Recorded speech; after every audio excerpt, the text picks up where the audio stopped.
So, the initial medical scene.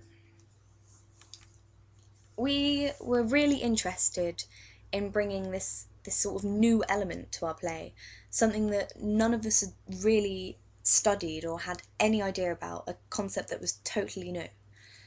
This is when we came about the idea of Buto, which is a form of Japanese dance or movement that's so bizarre that many actually find it quite hard to describe. Pippa had a friend, Katie, who'd studied Buto, and we asked her to come along and do a couple of rehearsals with Dan and Abby in the beginning of December.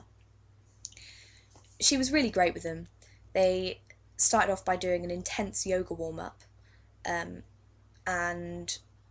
as well as sort of walking on both hands and feet, as seen in the video, to loosen themselves up and to get a feel for Buto. We told Katie that we wanted different tempos within the scene and asked her whether this would actually be possible. And she kind of told us anything is possible with Buto.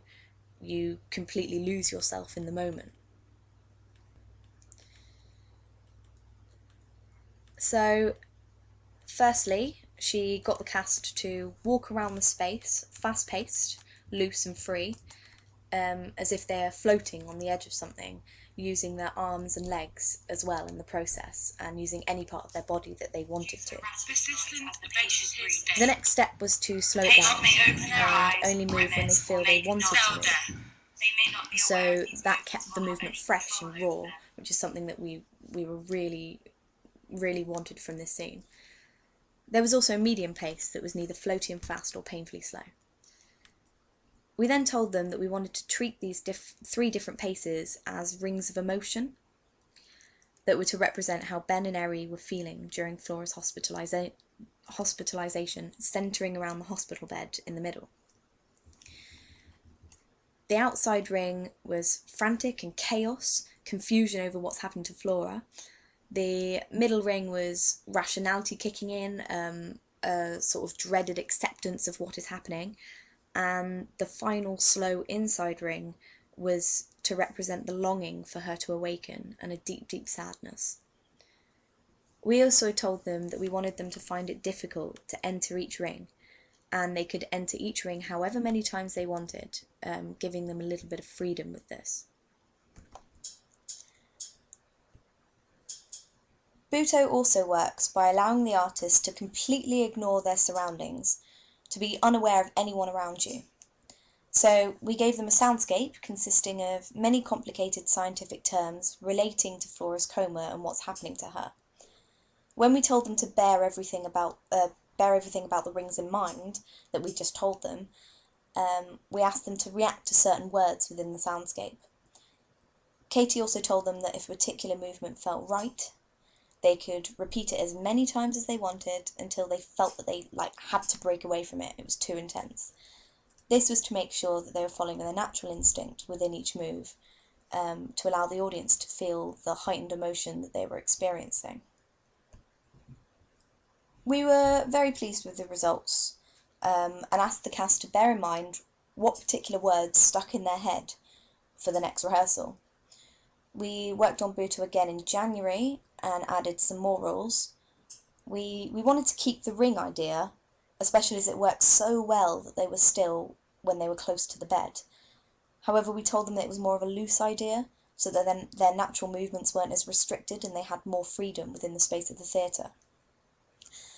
We also told them that if they felt so intensely that they needed to speak or shout, to do so. This resulted in them screaming, "Flora, Flora," throughout the piece, as well as Dan focusing on the word positive in particular by speaking it aloud multiple times. Lastly, we didn't want to work on this too much, as it would have become structured, and we liked the fact that their movements were different each time, so if we over-rehearsed it, it would have lost its emotional aspect. I think we left it till around the beginning of April, and then sort of gave them a chance to refresh themselves on Buto again. We also only, over the course of the few months, rehearsed it a few times to keep the emotion fresh for the audience. Fully hydrated could lead to lung congestion and shortness of breath.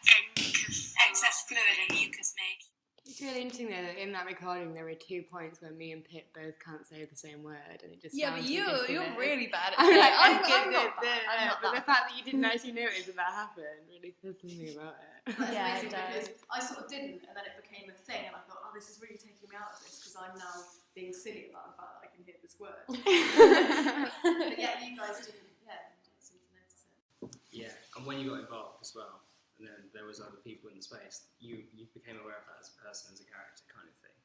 It's interesting how that would change maybe a dynamic completely. You're right about it, like tiring you out as an audience member because you kind of stay at that level of like heightened tension with them, and you just want it to be better for you guys. Yeah, and it's unpredictable as well. You don't know what you're going to be doing next. And I think sometimes audience members get a bit stagnant, if that's the right word. Sometimes switch off a bit, but I didn't at all. Were there any other thought processes like that where it was kind of the character that justified the movement rather than you justifying the movement? Do you know what I mean? I remember positive was one, because I remember hating that word, like being positive. I remember like the first time I had the recording, I was like, well, how do you expect me to be kind of positive? It's like the person I love could die.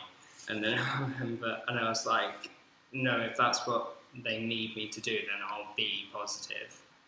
Yeah. And then me saying it loads of times, was trying to find out what that was and how to do that.